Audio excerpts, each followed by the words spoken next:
view of truth. Actually, science and God are not competing. They are all part of the same world, the same universe, the same reality that God has created. So, let us kick off. This will probably be about 25, 30 minutes, and then we'll have 10, 15 minutes at the end for Q&A. So again, if you've signed up, I will give you the slides, so don't feel you need to write down everything if you are taking notes. Let's start off with these two gentlemen. The first on that side is Peter Higgs. He is a Nobel Prize-winning physicist, and he is an atheist. He doesn't believe in God. He's passed away now. On the other side is Bill Phillips. He is a Christian, and he too is a Nobel Prize-winning physicist. Two scientists divided by a worldview. It's not their science that is different, okay? But it's and Phillips sees that there really is no conflict between science, between faith and God, between science and God, faith and science, right? So, atheism would tell you that that's the belief that there is no God. Atheism, that the universe is all there is.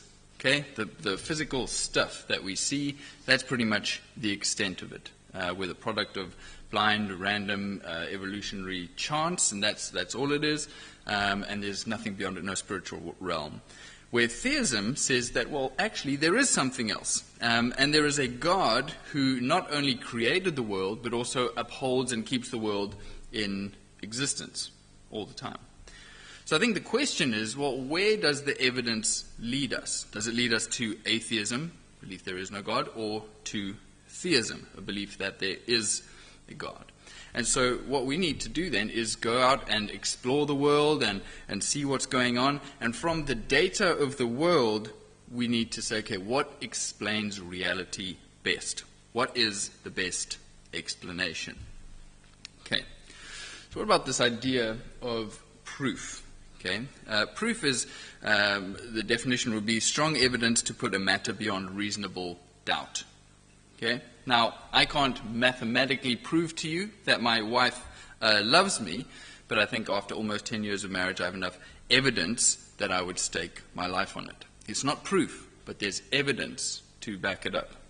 And we have this in other things. Think about the transport that you used to get here. You didn't have any kind of absolute verifiable proof that the car wasn't going to explode, that the train wasn't going to derail, things like that. But you have enough, you've seen it work enough times that you have good evidence to believe that it'll get you there. Or bridges, a bridge that you've maybe crossed 100 times, maybe more. Every time you cross it, you haven't gone and tested it to check that it's still structurally sound. You just have faith. You have trust that it's not going to collapse as you go over it. Or the food that you eat. You go to a restaurant, you haven't gone and done the tests yourself to see that it's not contaminated, not going to kill you, but you'll eat it anyway because you trust that there are systems in place to keep health regulations, working. Sometimes that doesn't go according to plan, but we generally trust that, the food isn't going to kill us. We have faith that it's not contaminated and harmful. Okay, so we have enough evidence to make conclusions. We have faith, we have trust, and we have enough reason backing it up that we trust for good reason. Okay, so there is good reason and there is good evidence to believe that God and science are actually compatible. Okay, that's the sort of contention of this talk. Let me give you a bit of my background. I did an MSc, a Master's in Science, and focused on ecological impact assessment. These little critters on the screen here are called diatoms. They are unicellular microalgae with a silicon oxide cell wall called a frustule. And what's cool about them is that you can kind of dissolve away all the cell contents, and you're left with these really, really pretty cell walls that you can photograph, like I did with those ones. And they also work really well as indicators for water quality, so you can use them to make water quality profiles and look at pollution impacts and all that kind of thing. While I was studying that at university, I became a Christian, a committed Christian, and as my life started changing and I started living in a different way, my friends at university started asking me questions. And one of the biggest ones, being in the sciences department, was, how can you be a scientist and believe in God? Surely the two are just completely at war with each other. Now, I'd always had a deep longing to know more about the world. When I looked up at the stars, or when I, through a microscope, looked into the cell, I was really drawn to wonder what makes all of this exist, what makes it all work so amazingly. And it seems that I'm not the only one who's had this kind of thought. Here we have Stephen Hawking. Now, many of you will be familiar with him, or at least seen his picture before. He is not a Christian, was not a Christian. He was an atheist agnostic. He didn't believe in God, or kind of maybe believed in something more than just the physical matter, but he definitely was not a Christian. But he said, all my life I've been fascinated by the big questions that face us, and I've tried to find scientific answers to them. If, like me, you've looked at the stars and tried to make sense of what you see, you too have started to wonder what makes the universe exist. Now remember those wondering questions I mentioned in the previous talk. This you see happening from someone who doesn't believe in God at all, who is one of the most brilliant scientific minds of our age, and he is still wondering, where does this all come from? Why does it work? If you'd taken the Bible seriously, I think you would have seen that it tells us where it all comes from. And Psalm 19 tells us, the heavens declare the glory of God, the firmament show his handiwork. And I truly believe that. And as I was growing up, I think this was very much my experience. You know, I was in South Africa, and if you go out, drive just 1 or 2 hours, you're in the middle of the bush where there's no light pollution, and you can look up at the sky and just see the most amazing stars. They're just so bright. And as I went out and would camp with my friends, I'd look up at the sky, and I was always just moved to this deep and overwhelming sense of wonder. The longer I stared at the stars, the more the sense of my tininess just grew and grew. And I couldn't help to be moved by the impression that there has to be more than what is just in front of us, what we see. And the wonder of the natural world was in some way pointing me beyond what's in front of me, pointing me to something else, that there's a bigger reality behind what we see.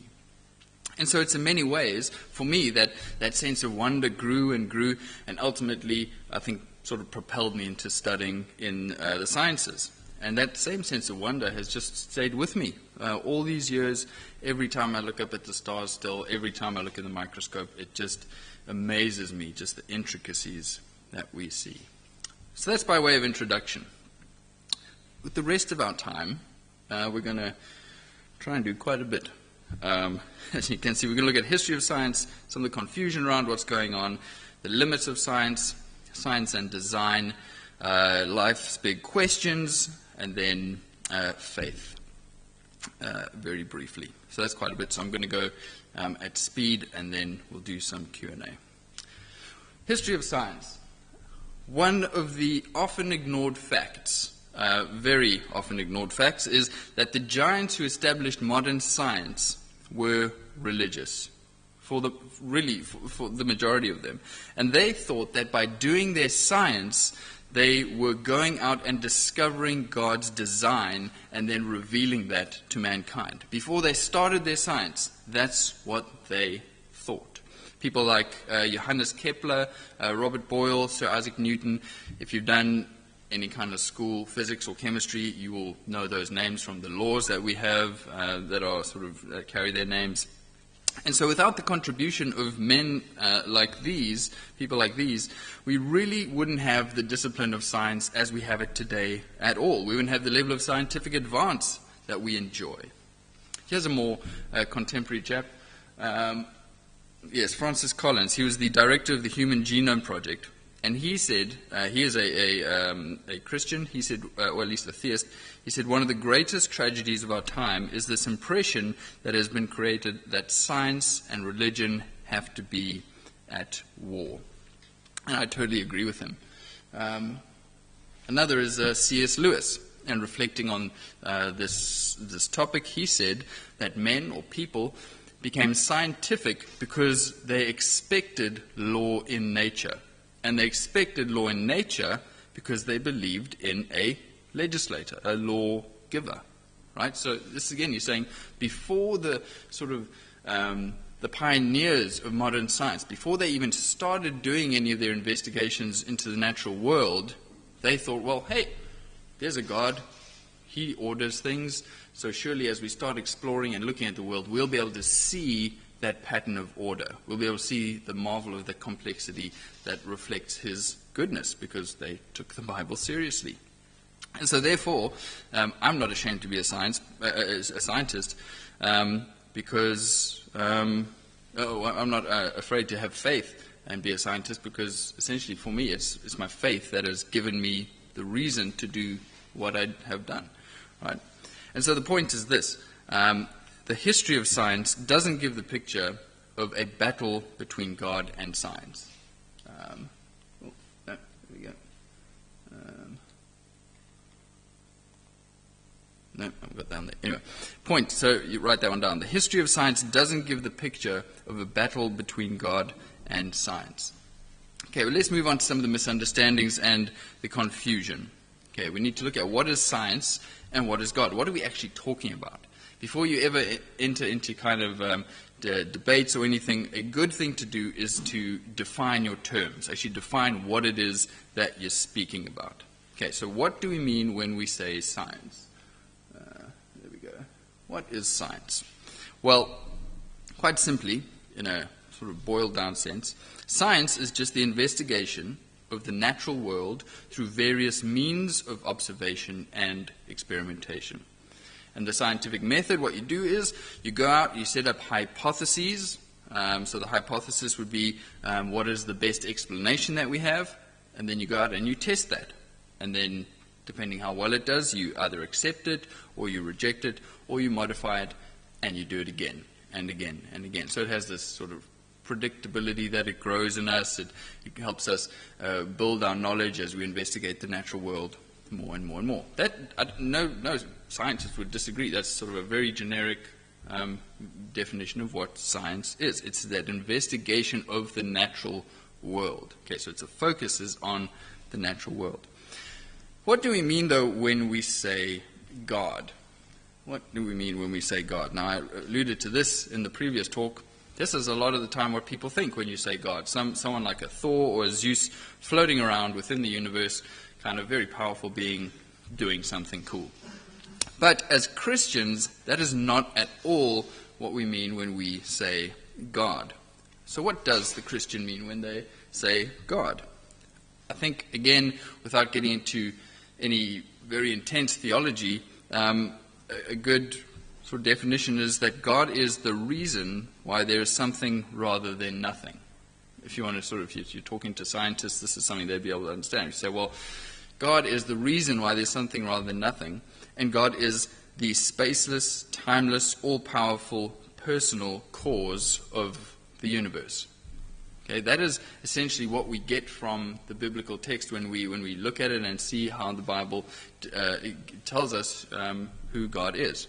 But not just that, God is also immanent. He's very close, and he's very involved, and he is personal. He's involved in the universe, and he enters into it. Okay, so that's pretty much definitionally what are we actually talking about with God and science. So what then are the limits of science? Let's look at the question again in light of those definitions. So can science and God coexist? We've defined what science is. We've given a bit of a definition of what we mean when we use the word God. So can these things exist together? Well, science can indeed point to something beyond itself. For sure it can do that. But primarily it deals with the what questions and the how questions. What is this thing? How does this thing work? All right. But we need other tools when we are looking at questions about God and God's existence. We need tools of theology and philosophy. Right? And so there are some things that science is very, very, very, very good at. But there are other things that science is just absolutely inadequate for. And so we need to acknowledge the limits of science. And so it's this. Science cannot, by definition, answer the why questions of life. Okay, that's really important. Science, its goal has never been to answer the big why questions of life. Okay, so, and I say that as someone who loves science. You just got to know its limits. So let me try and illustrate this another way for you to sort of give us a picture of what that means. If someone says to me, well, how can you be a scientist and believe in God? How can you be a scientist and believe in God? What I generally say is something like, well, to me that's like asking, how can you read books and believe in authors? I know that sounds really weird. How can you read books and believe in authors? What are you getting at? Okay, it sounds strange. Well, for me, it's my reading of a book, my reading of a novel, for example, that points me to the existence of an author that is outside, beyond that story. Okay? There's an intelligent mind that is behind the characters that I read about in the pages of the book that I have. And so here's an example. Lord of the Rings. I love Lord of the Rings. I'm busy reading it again. I'm like 2/3 through. It's taken me like 3 months. I'm a very slow reader. But I'm sure many of you here have, if not read the Lord of the Rings books, you've seen the movies. And so as you read Lord of the Rings, you can learn a whole bunch of really fun stuff. You can learn about Frodo's fluffy feet. You can learn about Gollum's unhealthy jewelry fetish, and all the amazing complex twists and turns that happen in the story. But if I asked you, where in the story is J.R.R. Tolkien, you would probably pause and look at me with a strange look. Like, what do you mean, where is he in the story? He's not a character in the story. And you would rightly point that out to me. Of course he's not a character in the story. But at the same time, he is everywhere in the story. Right? He is absolutely everywhere. He's behind every character, every scene, every description of the different places that they go. He's in every single bit of it because he is the one who thought it all into being. He made all of it, but he's not in the story, but he stands outside of it. Okay, so the point I'm making is that this is loosely an analogy to how God is related to the world in a way. And as I use my science, right, the tools of science, and I read the book of nature, that is the natural world around me, using these good tools of science, I'm pointed to something beyond it. I'm pointed to the fact that there is an intelligent mind behind the order and the sophistication that I see in the world around me. Okay, and that moves us to our next point. Science points to a designer.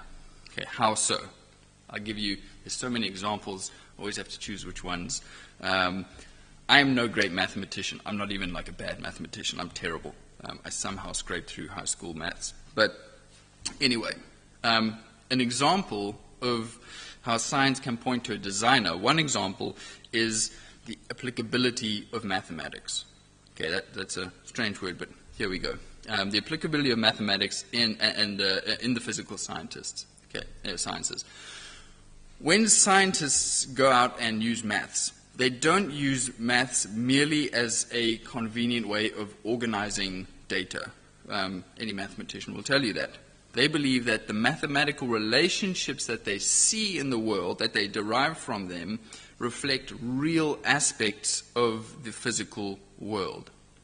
Okay?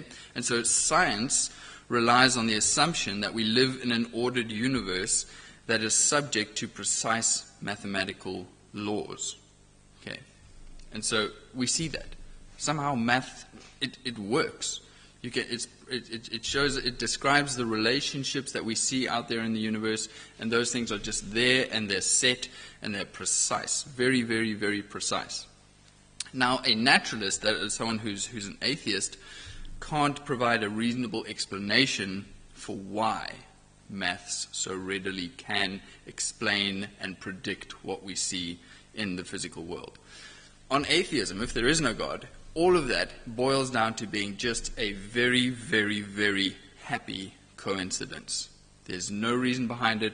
It somehow accidentally is just this way. But when you look at how improbable that is just a very unsatisfactory explanation. By contrast, on the other hand, a theist, someone who believes in God, so a Christian, will believe that mathematics works so well because God has chosen to create the world according to the plan that he had in mind. So God has almost mapped that onto the world. If you think of a blueprint, the blueprint is not the same as the actual building, but the blueprint shows you what's going on, and you can look at the actual building when it's built, if it's been built properly according to the plans, and you see they match one another. God has spoken, and the blueprint that he had in mind is now being seen in what is made. And I think we see this in Genesis 1, where by his word he created. The Greek word that we see in John 1 is the logos. It's this concept of the reason for there being anything. And so this is what the Bible is really pointing us to, that the word, it's spoken, it's God's intelligence that he's put into the world. So that's the one, mathematics. The second is the fine-tuning of the universe. Listen to the words of Fred Hoyle. So Fred Hoyle, another guy, he was a very, very committed atheist, didn't believe in God, was very critical of Christians especially. And then he started looking at fine-tuning, all these constants and numbers, and I'll mention just two of them now. But after looking at all this, he moved over to be convinced that actually the evidence points towards a mind behind the universe. He moved to being a theist. He died before he became a Christian, but he started believing that there must be a God behind it. And he said this: a common sense interpretation of the facts suggests that a super intellect has monkeyed with the physics as well as the chemistry and biology, and that there are no blind forces worth speaking about in nature. That is very, very telling for someone who didn't believe in God. And I think when he wrote this, it was before he'd even become a theist. So what is he referring to? What is Fred Hoyle actually talking about? Here are just two examples of that. The first is the strength of gravity, and the next is the cosmological constant. So these are basically numbers that describe the relationships of these things. And so essentially the strength of gravity, if it was changed by 1 part times 10 to the 60th power, that's 60 zeros, one with a relation of 60 zeros behind it. You basically, if it was slightly weaker, no stars and galaxies was formed because it would all just like fly everywhere. If it was too strong, they also wouldn't form because everything would just collapse in on itself. Okay? Gravity. Yes. The second is the cosmological constant. Similar in a way, and the number there is 1 part in 10 to the 53rd power. Okay, so that's 1 times 10 to the and 53 zeros behind it. If you change that by even just one point, you won't have the forming of the galaxies and the stars and everything that we see. Those are just two. There are, on another presentation, I have a list of 15. And the thing is, the 53 zeros and the 60 zeros by themselves are amazing. But when you have those things working independently of each other, you then have to put those numbers together. And then you get 1 times 10 to the 113th. Right? And then you just compound these things again and again and again. And you just have so many examples of these things that the best explanation is that there has to be an intelligence behind it, because it's if you speak to a statistician, when they look at numbers like that, they say, oh no, it's impossible. The number's so infinitely improbable and tiny that it's just impossible. That's what they would tell you. But yet here we are to observe these things. So, what is the best explanation? Is it that this is all just an accident, or is it, perhaps, here's a better explanation, that behind all of it is that there is an amazing intelligence, right? There's a creative intelligence that has made it this way, and because of whom we also have the rational capabilities, that is, we have the mind to be able to then go out and investigate and discover these things. That's a whole other question. How can we as organic creatures, if all we are is just organic creatures with no spirit and soul and intellect given by God, how do you explain how you can get to a point where you have the rational capabilities to actually understand what's going on in the world around you? Better explanation is that we are made in the image of God. God has created the world this way, and we can actually go out and investigate it. Next point is that science doesn't actually answer all the biggest questions of life. When I say the biggest questions of life, I mean the most important questions of life. So if tomorrow when I arrive home, there's a lovely, chocolate cake waiting for me, it's on the kitchen counter at home, and I ask the question, why is the cake there on the kitchen counter? Why is the cake there? Okay, that's a very important question in life. Why is the cake there? The chemist can tell me all about the chemical constituents and the molecular interactions that are going on. The physicist can tell me about the structural aspects, keeping it, nice and bouncy and looking so good. Neither of them have told me why it's there. Okay? And the answer to that question, hopefully in this particular instance, would be that because my wife, who loves me so much, baked it for me as a welcome home present. That kind of explanation, the why explanation, is something that science, by definition, can never give you. It can tell you the what and the how, but it cannot tell you the why. And the most important questions of life, questions about value, human worth, or morality, what is right and wrong, purpose, why we are here as humans, what is the point of us existing, and our identity, what it really means to be human. These are questions that science just cannot answer. And so we are more than just bits of matter. Each one of us is made with immense value and purpose because, as Christianity will tell us, we are made in the image of God. And that is the only way that you can answer those questions properly. We learn deep and real truths about life from many, many sources apart from the material sciences.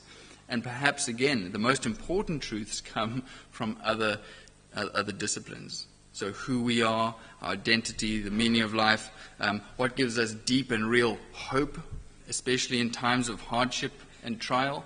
These questions all come from other places. They come from philosophy, they come from our religious beliefs. They come especially from what the Bible tells us about who we are and what we are here for. So let's move on to the final two. The first is faith in science. Faith in science. Okay, so there's a false definition out there of faith that says faith is just blind faith. Okay, well, faith is essential to science. It's essential to science because we have faith in the rational intelligibility of the universe. Okay, that's basically what I've been describing, that the universe out there has been made by an intelligence, and we can actually go out and find this. And so we must, as scientists, believe that before we actually go out and start doing any of the science that we do. You have to believe that there is order out there, that there are patterns to be found before you even start looking for them. And so faith in God is absolutely compatible with faith in science. And we have good grounding for the rationality and the intelligibility of the universe around us, precisely because we know that it is made by an intelligent mind. We know that it is made by God himself. Okay, so that's faith in science. You need faith to go and do science. Well, what about faith and atheism? Atheists often will say that, the Christians have all the faith, we just have reason. Okay, but here's a contentious statement. Faith in atheism is not compatible with faith in science. So why do I say faith in atheism? Because people will believe there is no God, and that takes an immense amount of trust. Okay, so what I'm not saying is that atheists can't be good scientists. Of course they can, but they erode the discipline of science on the whole due to rejecting the existence of God. Now, how do I get to that conclusion? Well, listen to the words of our dear friend here, Charles Darwin. I think that's like a ChatGPT image, but who knows? Looks pretty good. So Darwin, okay, he's the one he was a strident atheist by the end of his life, and he is the one who is primarily responsible for the theory of evolution. But listen to what he says in one of it. I can't remember which book, but he says, "With me the heart of doubt always arises whether the convictions of man's mind which has been developed from the mind of lower animals are of any value or at all trustworthy. Okay, that's interesting. Essentially what he's saying is that if our mind is the product of blind, random, unguided, chance, evolutionary processes, if that's all that it is, well, how can we trust it? That's what Charles Darwin himself is saying. And so the point is this: faith in atheism is not compatible with science. Because, well, essentially, would you trust your computer if you knew that it was the product of a mindless, random, unguided process? Well, or your phone? Definitely not. You would toss it out. But atheism is asking us to do that with our very brains and our very minds, saying that it's the product of a blind, random, unguided process, but you must absolutely trust it. So atheism, if you rule out the intelligence of God, all you're left with is this massive problem where, well, you can't trust your own brain, essentially. So, yes, that's the point there.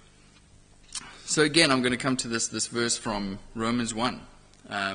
And this is, for me, the point of science. As we go out, for since the creation of the world, his invisible attributes, that God's invisible attributes are clearly seen, being understood by the things that have been made. That's the natural world. What Paul is saying when he writes this is that the natural world around us, the plants, the cosmos, the cellular biology, whatever it is, into these things are God's clearly visible attributes.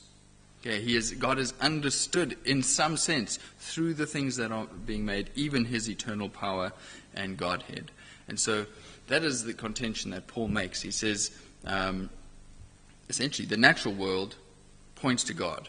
And so when the scientists of old started doing their science based on their belief in God, well, they were basically doing exactly what the Bible compelled them to do. Okay. So that's just one way God has made himself known to us.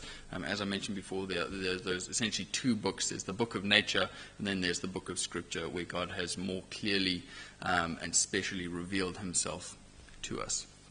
So in summary, I would say that it's my hope that you would at least be critical in your thinking when you have someone who comes and says to you, like, oh, well, science disproves God.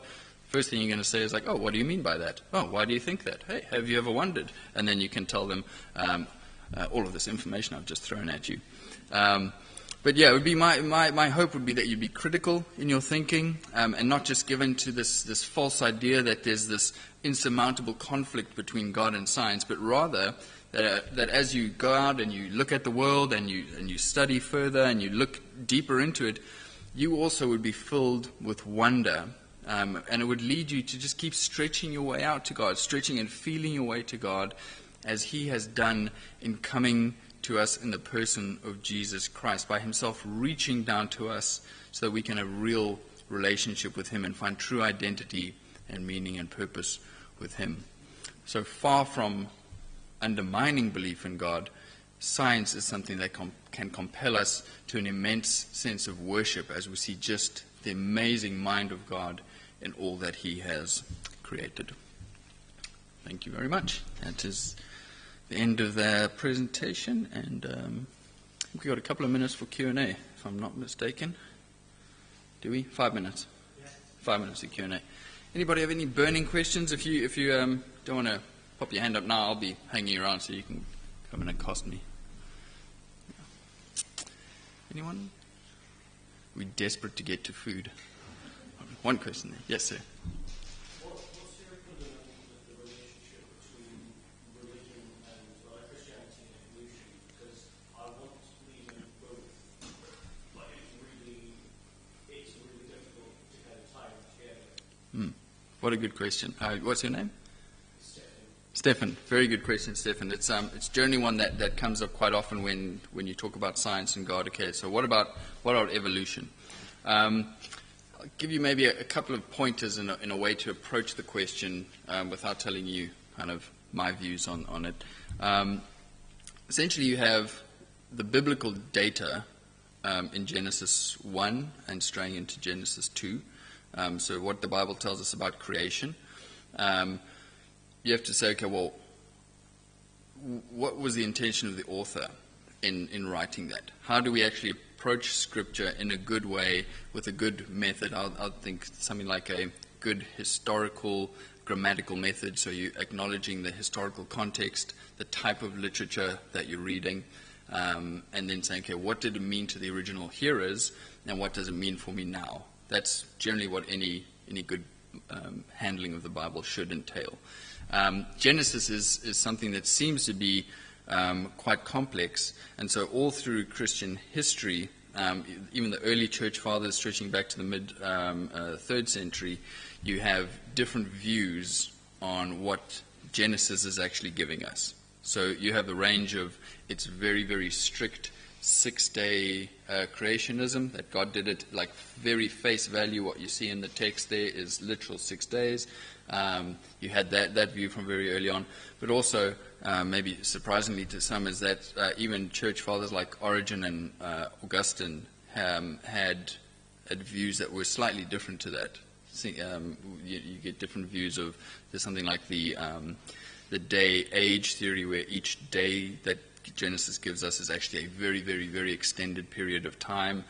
You get others who would say, well, what you see in the first 3 days of creation is the creation of different gaps, and then if you look at day 4, 5, and 6, it's the filling of those spaces, and so that's in some ways a pointer that it's not strictly literal in that sense. So always there's been a range of views on how we actually approach Genesis 1. I would say go and study that, Genesis, right, to figure out, okay, what is Scripture doing? We want to start with Scripture and be faithful to it. The second would be evolution. Okay, well, is evolution as described by Charles Darwin and a few before him, and now described by evolutionists today, who would be called neo-Darwinian evolutionists, is that really the full story? I think we actually have more and more very good reason to say that neo-Darwinian evolution is actually not the best explanation for what we see, because we see so many things that are like starting to fall outside of it as a sufficient explanation. So you see things in the cell, especially related to DNA and DNA replication, that seem to be what you call irreducibly complex systems. Okay, so without getting too much into it, neo-Darwinianism says it's slight changes, mutations, it's all accidental from all the pressures outside, and things change over time. And it's this perfect kind of lovely progression. The problem is that you often find these systems within the cell that are not sort of built up from little pieces that have then come together. It's either the whole system is there and working, and then the cell can exist, or the system's not there. There are no precursors to it. So DNA replication would be one. The bacterial flagellum is another. ATP synthase, which is an energy molecule for the cell. These are all very good examples of highly, highly complex, specified systems that a neo-Darwinian model of evolution just can't explain. That would be one. You also have the fossil record, which it's just absolutely doesn't turn out to be what Darwin said it would be. You know, this whole lovely sort of gradual progression of this ancestor and then branching up into the tree. I'm sure you've seen the pictures.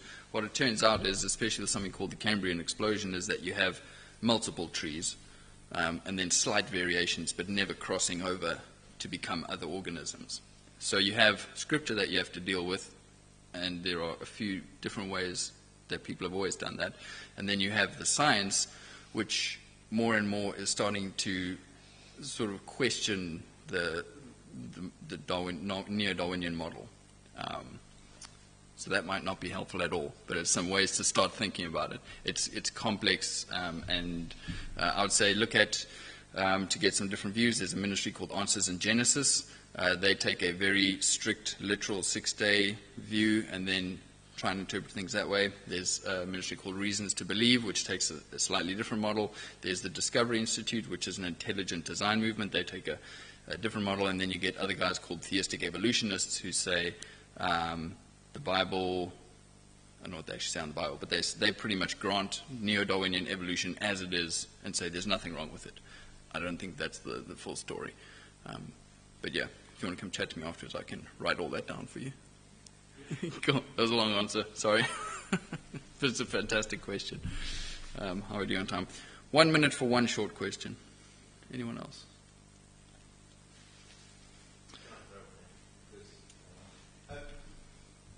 How do we make sure when we're having these conversations with people about something, how do we make sure it doesn't become a kind of a dead end into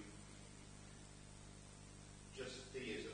How do we make sure we get Jesus? I think I find that hard. It can be, I don't want to just talk about God, the course of the universe. That's good to talk. I want to talk about Jesus. How do we, any tips on doing that? Oh, fantastic question. Yeah, so very good observation. What I've done now is basically advocate for sort of theism. The science points out that God exists, but we're not all the way at Christianity. If God does not exist, Christianity cannot be true. Okay, so this is a starting point for someone who science may be a stumbling block, and belief in God is maybe a stumbling block. In the next talk, we're going to sort of outline a few other reasons why we think belief in God is right. But if there's someone who doesn't believe in God, you have to start somewhere to show them in a way that God does exist. And miracles are only possible if God exists. Otherwise, what are supernatural acts if there is no supernatural? The resurrection of Jesus is a supernatural act. It's a miracle. So I think it's a good starting point for people who have this as a stumbling block. But then the move would be to say, okay, well, because God exists, it's not only that he's far off and distant, and you'll remember that at one point I mentioned that God is the spaceless, timeless, immaterial, all-powerful cause of creation. That's a very technical definition, but he's also close to us. He also steps into that creation. He doesn't just stay far out there. He himself comes into it to find us and rescue us. And that's when you're on to now explaining Christianity and how it gives us hope above everything else. And I think one of the themes in Scripture that you can really use to point to this is Genesis 1 is God spoke, and God spoke. God said, and created that way. And John 1, you have in the beginning was the Word. It's that logos, and so it's that was the Greek concept of the reason for everything. And so what John himself does is say that same God who spoke everything has now become flesh. So that to me is a really fruitful way of actually moving people along to showing them. Cool, very good question. I think if nothing else, you have announcements that you want to come and do? Yeah. Good.